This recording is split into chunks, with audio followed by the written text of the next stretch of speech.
You are now entering the Take Up, a place to gather when the film is over.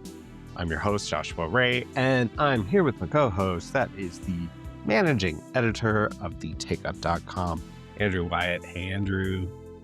Hello. Every episode, we decide if one film gets to enter the Take Up's permanent cinema. And today is part 2 of our silent film challenge. And Andrew has chosen Dziga Vertov's Man with a Movie Camera. We're not nervous to talk about this at all. We'll find out if that enters the canon, and then we'll have one more thing.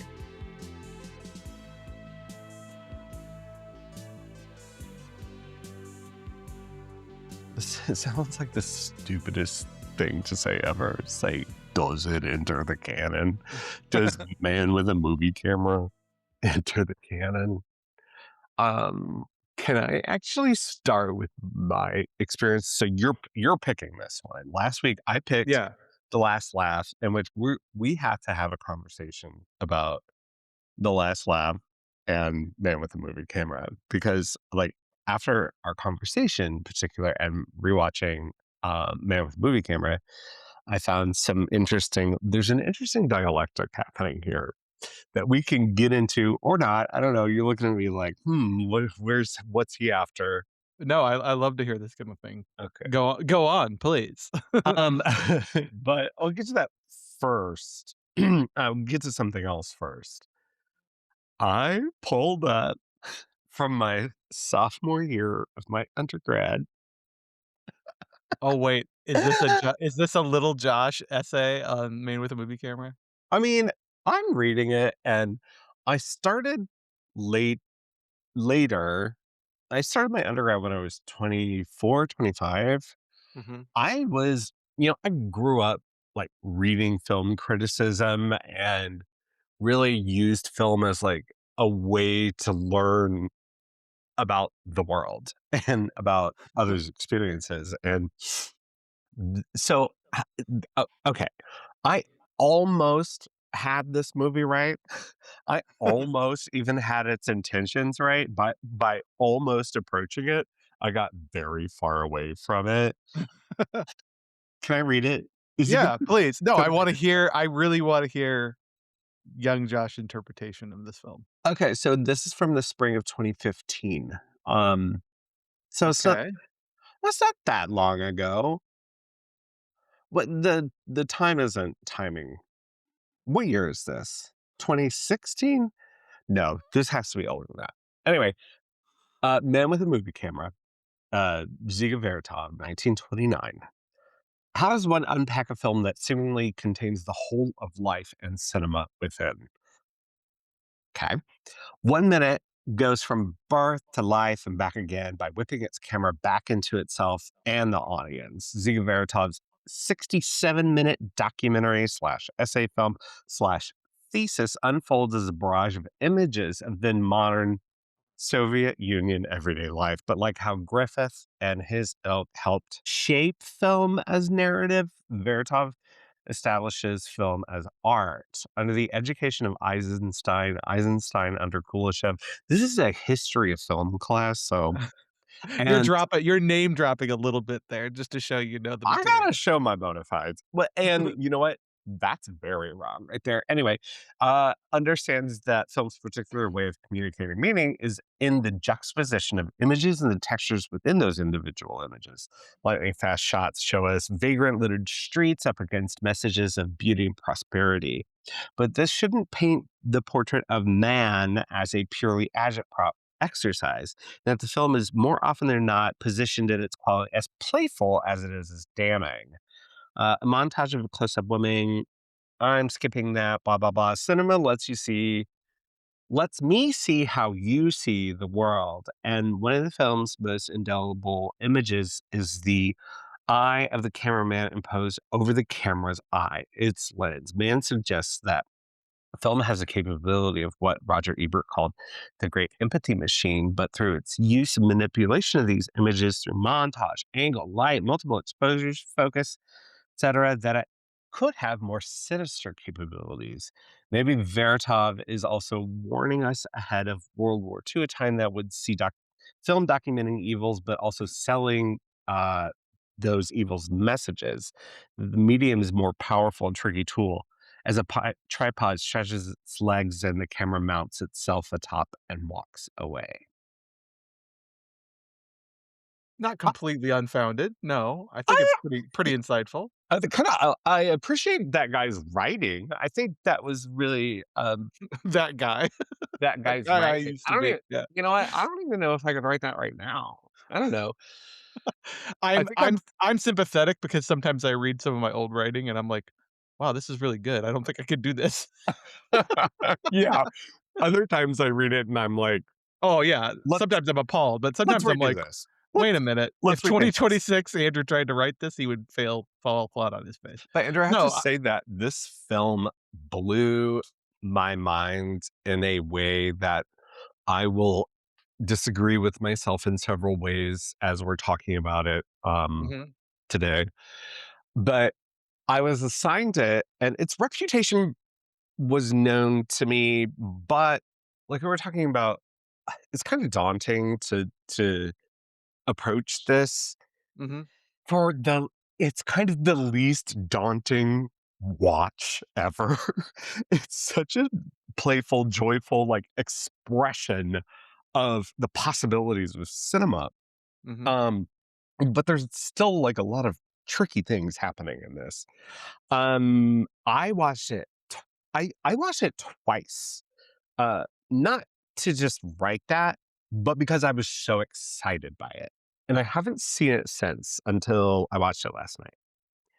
So why did you pick this one? I first saw this film in 2010 at Ebert Fest. Dope. It was, yeah, so those of you I brought up who Ebert. You got it at Ebert. yeah, I think he has a great movies essay about this, but I haven't read it recently. So if you've been to Ebert Fest, unfortunately now and it's last year, this Yeah. year, Rip. tears. Um, if you know anything about Ebert Fest, you know he always and then Chaz after him always tried to program like one silent Mm. as a part of their programming every year. And the year that I went in 2010, I went with my wife and Man with a Movie Camera was the silent playing, and I had maybe heard vaguely aware of its reputation, but that's all I knew about it, and it blew me away. It was they had live music there with what was then the Alloy Orchestra. I think they've since disbanded and rebranded into something else, but they're a pretty nationally famous, like, silent film orchestra that does, records music, but also does live music, and their music was really excellent. I think helped the velocity of it, the tempo of it, I think really helped sell what the film is doing. But I just remember being blown away by it and sort of instantly understanding why it had this enormous galvanic reputation because and again, in 2010, maybe I wasn't as savvy as I am now about film and film history and film language, but there's just something really, powerful about its mechanics, and it's about its formal aspects that's sort of undeniable when you're watching it, even as sort of a nascent cinephile. It's obvious what this film is doing and why it feels revolutionary. Yeah, and its purpose is revolutionary too. I mean, I was kind of almost there in that this is I'm not gonna call it propaganda, but it is sort of a thesis of cinema as revolution, and in particular, a socialist revolution, right? So Yeah, Vertov. well, yeah, let's talk about those propaganda because we can't talk about Soviet film without talking about propaganda. But I think what is remarkable about this film is that it is as much as you say that it is simple, it is actually working on a few different levels. Like there is the sort of proximal propaganda point of the film, independent of its existence as a film object, which is that Wait. to depict You said as much as I say that it's simple. Can we make 2015 or whatever, Josh, a different person? I would not agree with that. okay, I'm not trying to ascribe Yeah, 2015 Josh views to you. thank But what I was going to say is that I think like, as a propaganda film, this like I feel like you and I are savvy enough that we can watch propaganda films and assess them as and on those different levels. And I think as a propaganda film about Soviet industrialization, Soviet urban life, it succeeds on that level. Like it's a pretty bracing and dynamic portrait of what the sort of and to be clear, this film was filmed in several cities. There's portions of it that were from Odessa. There were portions of it that were from um, Kiev, Kiev, I think. Yeah, Moscow. yeah. So Yeah. like it's in some which I think really works really well because in some ways it's an amalgamation of the ideal modern industrial Soviet city is what they're trying to portray. So it succeeds on that level. It's 60 minutes of sort of like a great promo reel for industrialized, Soviet life. But, of course, the reason that cinephiles sort of glom onto it is it's also a revolutionary act of art making, right? Like, that it exists as almost like a volley. I mean, the historical context, I don't know how much deep into the historical context of it we wanna get, but my understanding is that Vertov made this film as a reaction to the dominance of narrative cinema and how how much he hated narrative cinema, that he wanted to move to this nonfiction. He thought that nonfiction was cinema's sort of natural place, not narrative, that he wanted to divorce it from literature and painting and other arts. He wanted to understand its role as a documenting mechanism. Well, let's start there because that's the first thing I want to argue my old self with is the Eisenstein Mhm, influence, and not it's not an influence; it's actually a reaction to Eisensteinian montage, mhm. meaning the juxtaposition creates the meaning. Whereas I think this is a city symphony, as it's called, Ooh, that's a great phrase. That's a good phrase. yeah, a city symphony, and in that, they are creating a kind of chord, a kind of melody, a kind of symphonic, reaction instead of 2 images against each other and you get meaning in the middle. The Mhm, meaning is called together from the actual montage itself, the actual movement itself. And that I would disagree with what I'm saying about the kind of juxtaposition between the the seemingly unhoused people, maybe they're just like drunk people who partied too hard, and the kind of the bourgeoisie. And I think that in Vertov's mind, it's actually a kind of unification of those things because he's seeing the world and cinema as this mechanical process and human life as this mechanical process. This is all about industrialization of Soviet ideas and ideals. And for him, cinema is that extension. It's the ultimate image, is the kino eye, is mm. and we can get into where this gets into like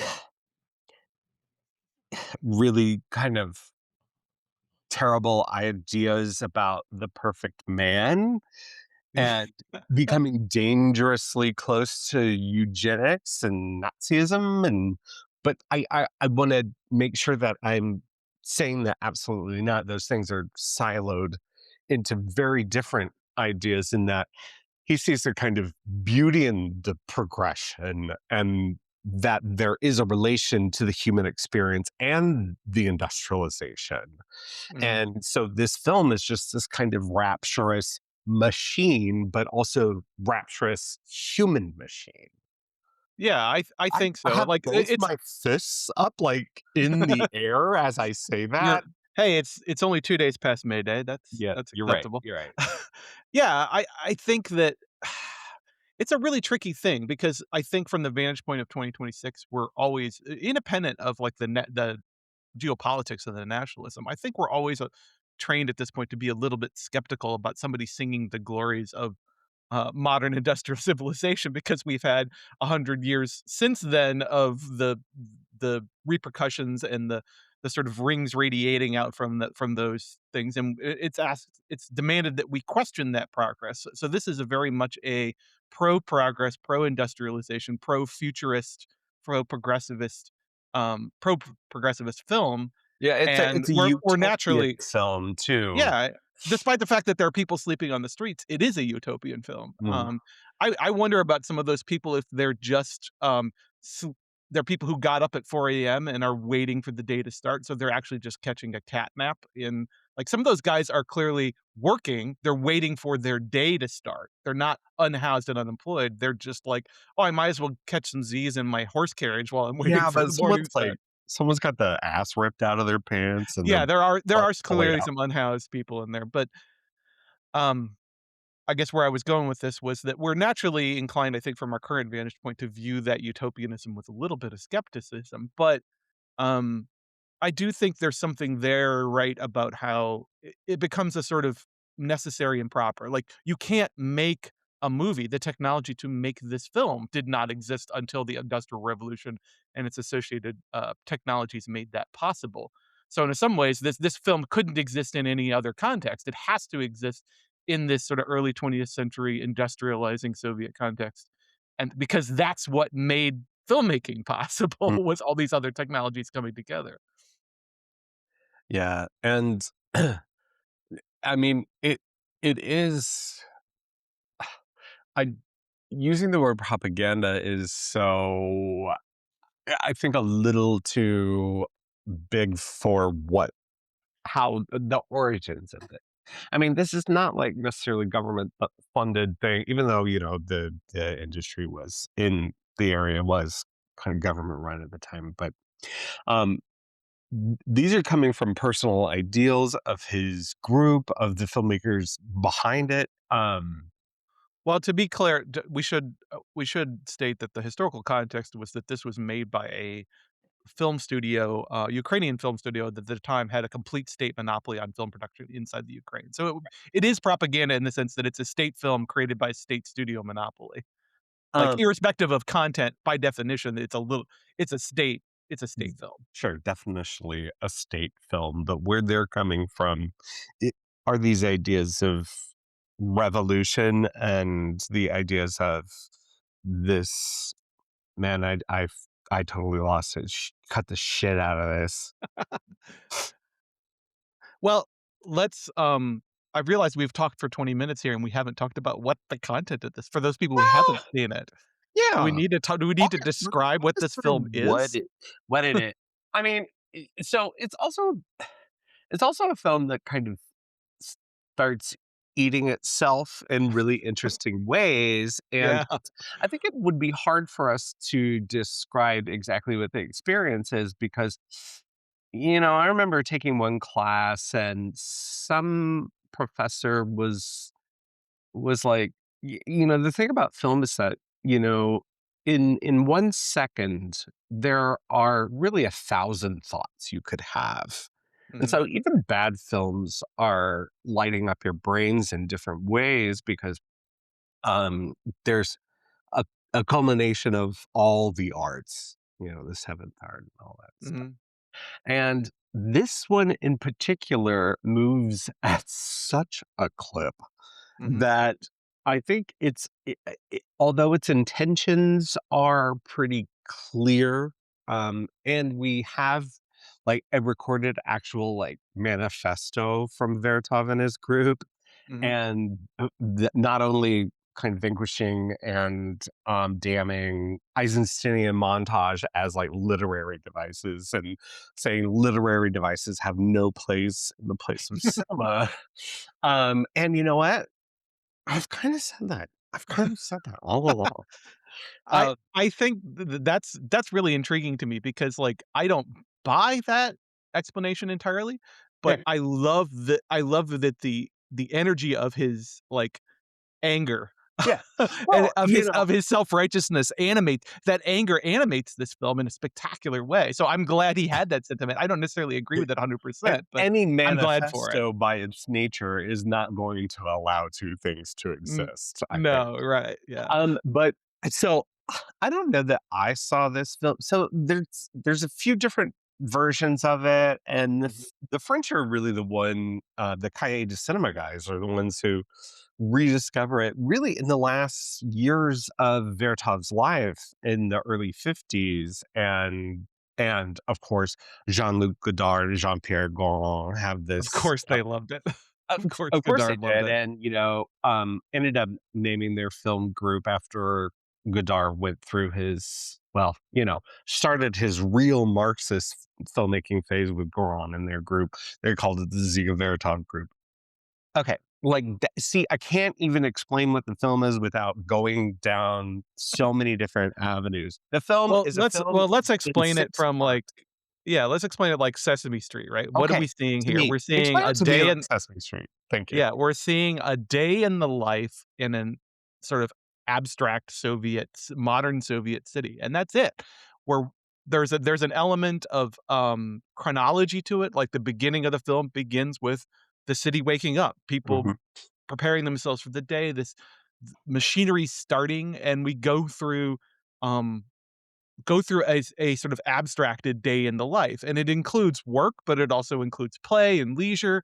It includes everything, sort of, as you say, a symphony about the city. It's everything that urban living, modern urban industrial living in the earliest 20th century is somehow crammed in there. Transportation, sport, recreation, factories, transportation, like everything is all crammed in there. But as you say, the montage, if you will, in the sense that this film can be viewed as one long hour-long montage, it's not like laying comic panels next to each other and meant to interpolate what's happening between the panels. It's the juxtaposition itself becomes art, right? The edit becomes the art of it becomes the poetry, it becomes the symphony. And Oh, that's poetry is the a power of it. great Yeah. word for it too. But it's also, as I was saying, a film that's eating itself because it's actually It's a about itself. a man with a movie camera, quite literal, the titular man with the movie camera. Is we're watching him film this, Mhm. and um at the same time, we're watching an audience watch what the man has filmed.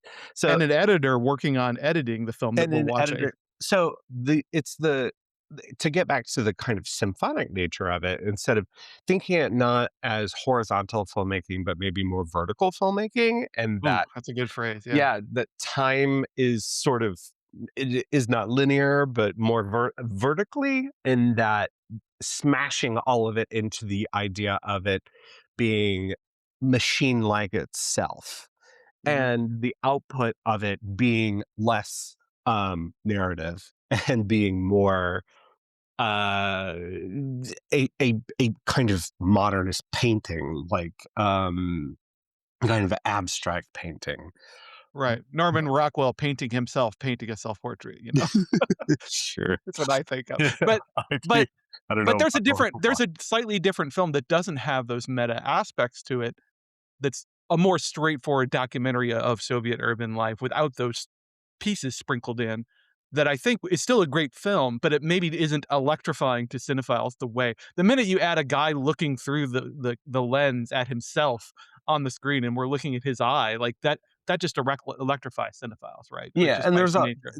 there's a lot of, like, in-camera tricks, there's a lot of post-production special effects, there's animation in this film. I mean, he's Some really great stop motion, yeah. oh, the stop motion is incredible. Are those, like, little crawfish? Are they lobsters? What I don't know if the Soviet Union had crayfish, but they sure look like crayfish right? to me, Don't yeah. they look like smaller anyway, sea bugs. Mud bugs. Anyway, but, it's kind of it's so hard to describe. You did such a great job of describing what the experience of seeing it is, but it's hard to pinpoint even after that. I mean, that was my first reaction is watching it was sort of like a kind of overwhelming, like drug like experience. Like it was so exhilarating to watch it. It's like, again, that's why I watched it. I might have taken an edible when I watched it Oh man, Friday night. man. It it was great. I Um, I don't think I could handle that though. I would go I would it was get pretty low key. ooh, It yeah. wasn't too bad. Hey, let me But ask you though, there's moments of, like, humor sprinkled in, which I think is always sort of like it always surprised me It surprised me when I first saw it, and it surprised me again on Yeah. Friday, like, the chessboard being reversed to all the where all the pieces are sort of, like, crunched out. I don't Yeah. know even how to describe it. It's a big bang where the chess pieces go back into their positions. Like, what is if the purpose of the film is a pure, propaganda film about the glories of industrialization, like, that kind of whimsy doesn't really have a place in there. So to me, that marks that it's like he's very interested, he's trying out different things. There's like a double reflected Dutch angle that's used in this movie that I don't think I've ever seen used in any other movie Yeah, ever. me neither. Me It's so neither. And strange, and yeah. I should admit I've never seen any of Vertov's other works. There are But you were great saying but additions you in were the States that saying that include like all of his extant works. But so that's the point I was trying to make earlier about it being kind of propaganda. Okay, Vertov and his group make make us a film about Soviet life, but for Vertov and the group, this kind of subsect where they're Soviet socialists first, but their ideal is that cinema is a part of the revolution. Cinema isn't a tool for the revolution. Cinema is the revolution. Mhm. And so within this film, that is ostensibly a documentary. I guess we can get to that too of Soviet life. It totally is not that. It is a documentary about the capabilities of the camera, the extension of the camera to the human eye, and vice versa. And and the kind of the relationship of those things feeding off of each other is a powerful tool for revolution, which I did point to being a very dangerous kind of idea. But on the other end is, of course, a powerful enough idea when used for good in something like this, quote unquote good at the time. Again, talking Yeah. history. We um, do not endorse Stalinism on this podcast. We should be clear with that. Whatever our politics, the gulags were not part of our ideas. But well, they had some other ideas too. the, I like the way you said that because part of what the historical disappointment to this film is that it was not embraced by his contemporaries. It was not embraced by the public, is my understanding. It was highly critiqued until its rediscovery by the French, as you say. But the way you framed it just now made me think of it as a kind of not proof of concept because it's so clearly a complete vision. But uh, if you were going to make a movie to project that thesis of cinema is a revolutionary, it isn't just a vehicle for revolutionary ideas, it's a revolutionary art in and of itself, that it is a revolution, you couldn't find a better, like, encapsulation of that idea to present to your handlers at the central committee, right? Than Right. this hour. Like, it's a great proof of concepts for that idea. It's a great vessel for that ideology. So it's sort of disappointing that the contemporary his contemporaries didn't really see it or weren't able to really grasp onto it. And of course, hindsight is 2020. It's easy for me, an American 100 years later, to make these observations. It was probably more difficult. It probably did feel very revolutionary and weird and avant-garde to the people at the time. They're like, "What the fuck are you doing with this this movie, man? You're making a Well, movie in which the editor is cutting shots that we're gonna see 20 minutes later? What?" this is something we talked about a few weeks ago when we were talking about Messiah of Evil and the kind of codification of European, or let's even say non-Hollywood filmmaking. In Mhm. that, I think Vertov was probably wrong in or exactly right in thinking that narrativization is actually a better tool for conditioning than a kind of city symphony. And Right. that I think that as you look at this as the kind of playbook for the possibilities of the camera, and capturing what's in front of it or not, um, you can see codification of the techniques Mhm. throughout the history of cinema. I see this, if we were to, show it in a class, I might actually show it like an experimental film class because to Yeah. me, it's more that than a kind of I mean, it's unclassifiable really, but, everyone's impulse is to kind of put it in this kind of non-narrative, you know, Well, and there's nonfiction sequences that are film. clearly staged and designed as sort of show-offy, formally show-offy sequences that I think start to strain the idea of nonfiction. This isn't observational cinema, to bring up another person who's in our this isn't Wiseman-esque sort of fly on the wall cinema about the glories of Soviet But industrialization. This is a constructed object in a way that like Wiseman's films are obviously also constructed in the edit, but this film is constructed there's a bunch of trick shots that clearly took a lot of effort, it yeah, took a lot of forethought and a lot of planning. So to me, it strains credulity to call this a pure documentary cinema. It's not. It's one something else. yeah, one thing I really and to get into the detail about that and to talk about Wiseman, go back to Wiseman.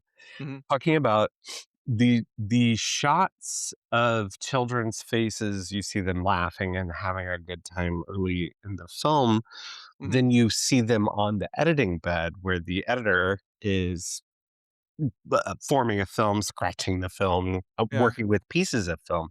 What she's working with are those shots of those faces. Mm. Then in the last chapter of the film, those faces are constructed to be looking at the magician and the street magician. Mhm. So it kind of reveals its hand at one point to say, this is a possibility that what we are constructing a kind of reality here for you. And to bring it back to the idea of like documentary or the nonfiction film that we Mhm. were talking about with Frederick Wiseman and his very kind of careful construction, talking about that first scene in hospital that has all of those careful kind of edits and the Mhm. compression of time to them, And the sound, yeah. but then has the sound of the heart rate monitor that is constant. So what I'm talking about when I'm talking about like the codification of these certain ideas and how they get disseminated in different ways to be accepted as more as standard filmmaking. It's just so fascinating to me to see how this kind of th- throw it up in the air, seemingly throw it up in the air and see how it works ends up Mhm. becoming a part of the syntax. The Well, and I think some other historical context is worth pointing out. My understanding is that when this film was released, Vertov and his contemporaries were accused of, like, stealing some of these techniques from, other European filmmakers, and he kinda had to push back and say, "No, this is something we've been developing for, like, a decade ourselves. Nobody owns these techniques, like, it is possible for, like, multiple people again, in sort of the Wild West we're in the Wild West days of this medium still at this point. It is possible for multiple people in different countries who aren't communicating to independently come up with innovative ideas about how to use that medium." and is if like using a language doesn't work that way anyway, like Right, disseminated through culture. right. Don't get me into De Palma and Hitchcock. It's the it's the old argument of, that's a made up word. They all are. Yeah. Yeah, yeah. Um Do you have, like, favorite moments? Do you have favorite little things, little bits? Man, that it's hard to choose. I do like there's that scene early on in the sort of waking up what I would call the waking up movement of the film. The Beethoven's pastoral opening, if you Yeah, will, of the Soviet urban landscape, where there's a guy, a whole unhoused guy or an itinerant worker or something who's laying on the ground or on a pile of sacks or something, and he's being filmed and he's just starting to wake up. But when he sees the camera, his eyes light up and he smiles. And yeah. to me, it's such an exquisitely, like, human essential moment, right? Like, the moment we realize that we're being filmed, and this is before, quote, unquote, "being filmed" had sort of dire implications in our current reality. But when a human being sees a camera is on them, their natural inclination is to, like, light up and smile and realize that they are on presentation. And we never learn that guy's name. We don't know who he is. He's disappeared into the mists of time, but he lives eternally with this smile on his face, which I just absolutely love. Yeah. For me, it's always the more, like, crazily constructed and I don't wanna say, like, deconstructing, but these moments that do start kind of eating themselves, like the, um the editor or the the kind of very sexual climax of these, and I'm sorry to say that, that's gross. I'm sorry to say that, but it plays like an orgasm. Like the speed at which the film is moving, and then it just has Mhm, this incredible burst. And thinking about, did you know his name is not Ziga Vertov? mhm. That is not his name. His name is like shit. I should look it up. But anyway, Ziga Vertov actually means spinning top. Ooh, Like, yeah. I believe that's great. That's like his birth name was David Abelovich Kaufman. Yeah, Kaufman, and then his brother is Daniel Kaufman, who is the man with Yeah, him. the film, Yeah. the cameraman. I Um, don't know, like, it's hard to pick. I love the stop motion camera, like, getting up and wobbling around. I love everything with the editor. Like, the minute we actually entered the editing booth and a woman editor, which was not uncommon back then, but I feel like if you showed this to somebody in 2026, like, a room full of students, they'd be like, yeah, "Wait, women were editing movies in yeah. 1929?" Yeah, they were. When women were Most editors were women. just yeah, yeah, yeah. But like everything, the minute I realized that we're in the editing booth, not just watching in the abstract a film editor at work, we're watching a film editor make the movie we're watching. Yeah. Like, if I was 21, that would have blown my brain. If I had had a better memory of Man with a Movie Camera when we were talking about Resurrection, Mhm, I would have thought about the end of Resurrection and that kind of ghost theater. mhm, The end of Resurrection and that ghost theater, mm, and the theater seats in this, like, piling up or lining up, mm, and then, like, ghosts sitting in them, like, the seats collapsing, but then yeah, you get these shots of, like, a theater that is fully lit, by the way, so you couldn't see a film if they were actually watching one. yeah. Um and then superimposition of the film that we're watching in that seems like such a, like, Josh and Andrew lose their shit in 2026 over Be Gone doing it, and Vertov was like, I 100 was years doing ago. I like that theater. Those look like the most uncomfortable movie seats I've ever seen in They're my pretty life. much metal folding chairs. Right. Yeah. But showing all those people in there, of course, is a way to not only add a metatextual layer to it, but also like to show that cinema is the most populist of art forms. Like it doesn't work. Like if you look panel and look at the people in the audience, these aren't the upper bourgeoisie. These are the workers who have come to see a movie. And that like that in itself is a little bit of a political statement that we're showing what reflecting back onto the viewer in a sort of flattering way. See, look, you are part of the essence, the foundations of the Soviet society is you, the viewers of this film. There's a sort of flattering aspect to that, to showing the movie audience to the movie audience.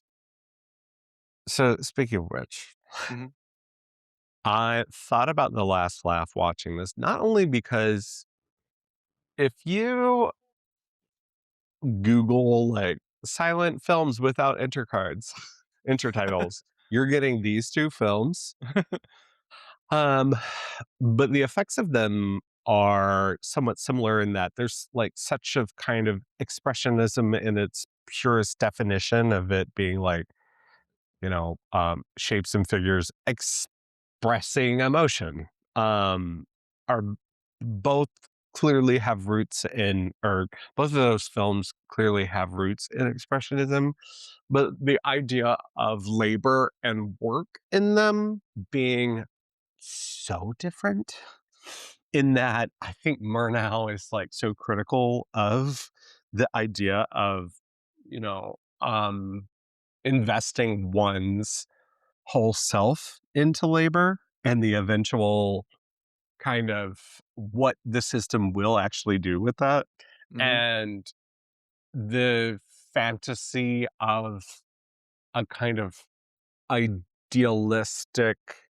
um, socialist ending that I Mhm. interpret The Last Laugh having, Mm. and the idea of this being a kind of Man with a Movie Camera being the anti-narrative polar opposite of it, and yet here we are. We picked them independently, and they just have this really interesting dialectic.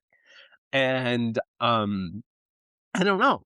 Do you have any Well thoughts on that? I just thought it well, was really interesting watching these back remind to back. me, when Murnau made The Last Laugh, was he was the lack of interest titles considered, like, something that he Huge. actively wanted to try to Yes. do to see if That he could do it? that was the idea. Yeah.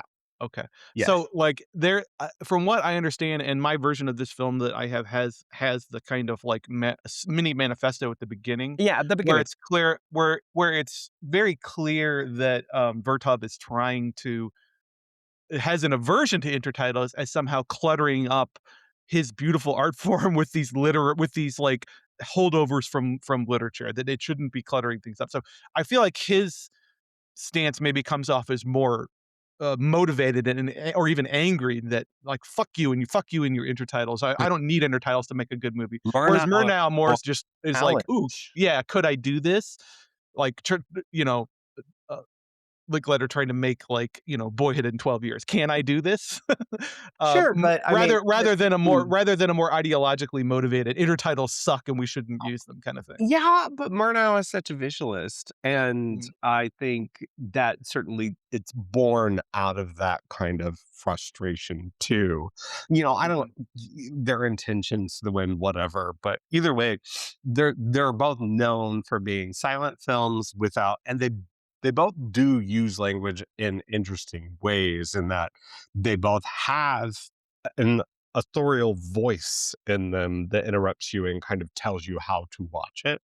mhm, Um, but there's on-screen text in this that's really playful, and there's really fun, like the beer hall translation that happens from Russian to German, it mhm. seems like. But yeah, so I think they're both kind of really playful films in their own ways, but they play as dialectical opposites that have these really interesting commonalities and talk to each other in really interesting ways, even if that they weren't literally talking to each other at the same time. But I like that they will potentially sit in our canon together.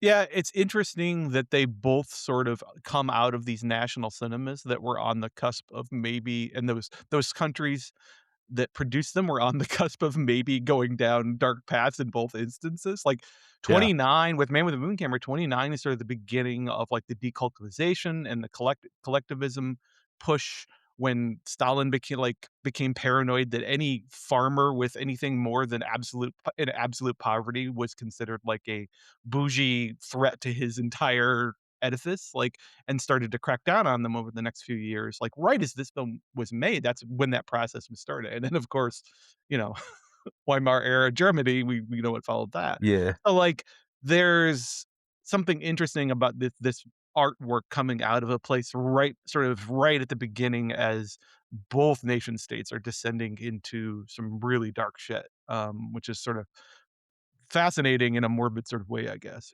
Yeah. Um, but again, like, you don't even need that context with Man with a Movie Camera or Last Laugh, really, to understand. Again, I think if you put this in front of a bunch of 20-year-old film students, they would understand with a very modicum of setup, they would understand why it feels important and revolutionary and exciting to watch. Why it provokes that, "Yes, again," Mhm. reaction from you, I think is clear to anybody who watches it. Again, I went into it knowing almost nothing about it when I first encountered it and was immediately sort of just energized by it. Yeah, and I mean, you say if you put it in front of a bunch of 20-year-olds, I think film students are seeing this. Yeah, I did, in a history of film class. yeah. Pete, do you show this? Pete, answer me. Answer me. I don't know. I don't know that he teach anyway, I'm getting down a different path. So if you and I were to say no to this being in the our take up canon when it is very much canonized, how would that look on us? It would look pretty stupid. But Well, I also I mean, like, I don't have a problem rejecting quote unquote "canonical" films that I don't personally connect with, but to me, this is an alignment. This is a widely canonized film that I think 100% deserves, and it's like when you see Casablanca or Seven Samurai, you're like, "Oh, I fucking get it now." Like, I understand why they're perfect films, okay? yeah, there's a reason Citizen Kane is shown to everyone because Yeah. it fucking rocks. Sometimes that some I mean, again, I don't discount people who see masterpieces and say, "Eh, it just didn't work for me." Like, it's subjectivity. Anybody can well, your reactions are reactions. But It's for me, this was opinions thing. definitely like the moon aligning for me, that like where I was like, "Oh, yes, I understand now." So you It's picked it. going You get to. in? It's going in. So let's go through the list, and Alright. because we definitely both agree, I'm at 7 votes for the rest of the year. Are you at 8? You're at Yeah, 8. I'm an 8, yeah. What the fuck? How'd that happen? God, you got mean at some point. Didn't you do like a vindictive thing with Wiseman? Yeah. No, No. no, but Mm, that's why we put in welfare, because so we could have double Wiseman and use a vote, so. okay. Okay. So is that our 16th film? I'm looking at the list here. No, this will be our 18th film. Uh-oh. Are you already behind? Uh-oh. I've got the list in front of me. All right. Let's see. Take your run Far at it. From Heaven, No Country for Old Men, Taxi Driver, The Graduate Rushmore, Secret Agent, Misericordia, One Battle After Another, Suspiria, Resurrection, Zodiac,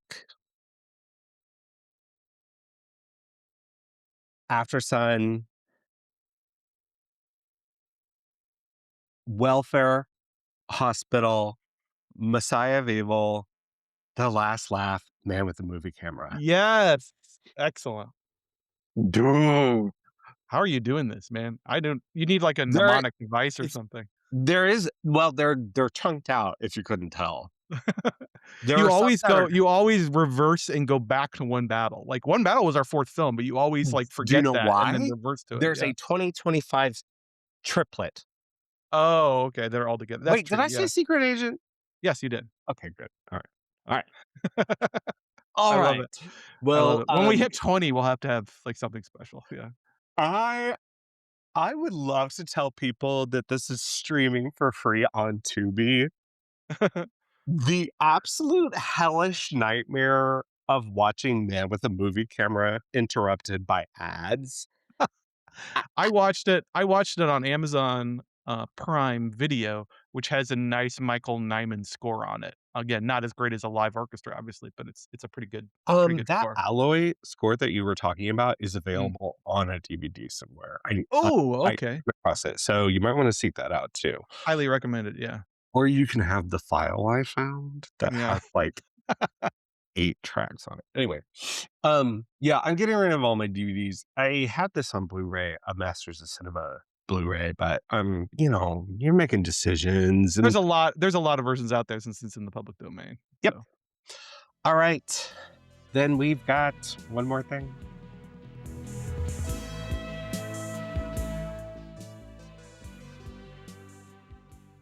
18 motion pictures. Love it. 18. We haven't even been doing this for years. This I was feel like we've got a pretty good, respectable film, festival going on here. yeah, yeah, I like it.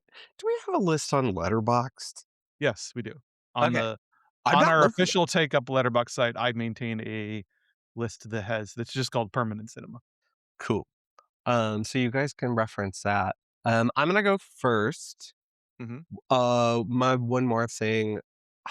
I'm I'm trying to think of things that aren't like film related and things that I kind This of is a film podcast. You're allowed to do films. yeah, but I contain multitudes. One of the other things I love is true crime and Mhm. crime in general. I'm a bit of a crime head. But I have this is one of my favorite podcasts, Mhm. is called Criminal. Um, Okay. Criminal I've been listening to for years and years now. The host is out of North Carolina. It's a part of the Vox network now. I've been listening to it when it was like independent radio or something. And Criminal is a weekly podcast hosted by Phoebe Judge. And it is always in rotation in that I use it every night to go to sleep. Now that makes me Whoa. sound like a crazy person, but when Sicko energy there. um, but if you listen to Phoebe Judge's voice, you would understand. Phoebe Judge, with me and my husband, is we like try to talk about it all the time, but of course, she puts us to sleep every night almost. Because her voice is so great in that I can't listen to a conversational podcast when I'm trying to fall asleep. I need someone to I tell get me a that. story. Yeah. But every episode is so unique from the other in that she's looking at kind of any aspect of crime. There has been episodes on certainly murders, on, conspiracies, on things as simple as like following a diver who dives in the La Brea tar pits in LA to find evidence. And that's a really interesting episode. She goes as far back as to like Victorian England to modern stories. There's an episode on Michael Brown. Sounds very wide ranging. It's It's not it, really it's focused the way that, like, some true crime podcasts are. yeah. So it's every episode is something as it relates to crime. If you're in the Criminal Network, she also has another podcast that has the same great journalistic storytelling as Criminal called This Is Love, which sometimes those things overlap. And there's one particular recent episode about a woman finding a torn open, half eaten bag of French fries on her porch every single night, and how her and her neighbor, Nancy, drew their way into figuring out what is going on. And so it's about neighborly love, and sometimes it's about, a love of a thing. So my real endorsement is to get into the Criminal Network just so that you can be a part of Phoebe Judge's world. You can do their Patreon for like $6 a month. And you'll get ad free episodes. During the pandemic, they needed more content, and the idea that Phoebe Judge's voice was so soothing, but also not soothing in a way that necessarily puts you to sleep, but soothing and beautifully done. And her reading is so great that she just started reading public domain works. Like Oh, she started reading that's awesome. Winnie the Pooh. I've listened to her read Milne's Winnie the Pooh, with Sherlock Holmes, stuff like that, and it's all available in the Criminal Network, I guess. But So she never has guests, it's always just it's her? guests too. Oh, No, okay. it's always guests. So it's either an academic or people who experience these things, and she's also doing in the field work too. Oh, okay, But okay. It's the not way just that a storytelling podcast, not just okay. storytelling, but it is a largely like her voice and her interviews. But so and they're just so beautifully done, and the way that the stories are told are always in the best possible way. So that's Criminal. And it wouldn't be criminal to listen to that or to find me at okay Josh Ray. I hate that I did that. Or at okay Josh Ray on socials, and us at the Take Up STL. Um, God, I should have talked about Quatermass in the Pit. What save it, save it. I will save it. Okay, Andrew, let's share one more thing. Um, I'm gonna get science nerdy. Are We're you not going to talk we're about not pick Quatermass in the Pit? No, I'm not talking about movies, I'm taking a cue from you, not doing movies. Okay. I got a couple movies I could talk about, but I instead wanna talk about a cool online tool that I found. So, like a lot of Americans, I was glued to the Artemis II mission, Sure. and really, really loving the NASA live feed where I could actually listen. So I listened sort of rapidly for on 3 different occasions during liftoff, the moon flyby on the backside of the moon, and then touchdown. I was sort of like whatever I was doing, I was at home, I was at work, I was mainlining that audio feed and video feed. I loved it. Um, I've become if anything, I've become, like, more of a space nerd in my dotage than I was when I was a kid. I, like, love space I shit love now. that. Um, but there's a great tool I found online this week called artemistimeline.com, Hmm. where a guy has taken all the NASA photographs and organized them into this like Web 3.0 online tool with a timeline, like color coded timeline of the entire mission. Every photograph is also like tagged with all the info on it, including the exact date and time it was taken, where it is in relation, where it was taken in relation to both Earth and the Moon. For those who are like photography heads, it has like all the specs and tech details on it. But what I love about it is there's this great, timeline at the top of the page you can kinda click and drag through to go through this mission and sequence, and they're all sort of color coded by, like even, like, every time the astronauts sleep, it has, like, a little blue, Yeah. chunk there. But I just like seeing NASA has a great website and a great app, but they don't really organize, like, their massive, picture files associated with each mission or each satellite or whatever in any like coherent way. And I really love the way that this guy kind of put it all took these public domain photographs and kind of put it all together in a wonderful tool. So if you're a science nerd and a space nerd specifically like I am, I just sat there and filled with it for a few hours. It was great. So Yeah, it's really cool. I'm on it right now. It's kind of like just going through your photo timeline. Like if right, you but somebody's already like very missing it. meticulously like put them into chronological order and like given them put all the info into it and Yeah, added this nice little like I don't know what it is JavaScript like there's framework around it, right? there's filtering on it too, so you Yeah. just look at crew photos. I think my favorite bit is if you go all the way back to the beginning, like when they're, Uh-huh. prepping to enter the module, it says, like, "Distance from Earth on the ground." Like you're an idiot, like, "Okay, 0. Okay, I get it." Yeah, it's really great. And then there's, for photo nerds, there's the, camera settings in here too. Yeah, Got that's what all I that love. Yeah, that's what I metadata. kinda liked about it. He went the extra mile to add all the info and put it all in there, and the photos themselves are glorious, high resolution images, so Yeah. Um, cool stuff. Great time. Everything it sucks about this world right now, except there's some cool space stuff going on. Yeah. Artemis 3 is going next year. They're gonna put so you know the story with Artemis 3 and 4? No. 3 is gonna do the insertion of the module that's gonna be in orbit around the moon. So they're gonna push this module out and put it into orbit around the moon so that when Artemis 4 happens, which is the true manned landing, it'll be like their way station that they go to the module first, hook up with it, and then they do the fly down to the surface and then back up to the module. It gives them kind of like a it's like setting up a tent, halfway up Mount Everest or whatever. It's pretty cool. Yeah, something I would never do. Anyway, you can find me at AY76 on Letterbox and at thetakeup.com. Very cool. Well, on our next episode, we're going to fast forward to today, and we're going to talk about Mother Mary, the fashion film starring Anne Hathaway that is on everyone's lips. It's really kind of odd that she has those two, like almost week to week, back to back. I saw Devil Yeah, Wears Prada too. not worth my time. Period. Period. I saw it. I'm You pretty sure saw I it. saw it. It's a movie that exists. Yes. Well, that's David Lowery's latest film. We're going to be covering that on our next episode. Until then, thanks Ethan Tarantella for putting this thing together.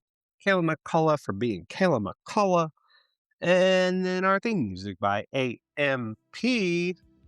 And yeah, until next time, Mother Mary comes to me, speaking words of wisdom, David Lowery. Terrible.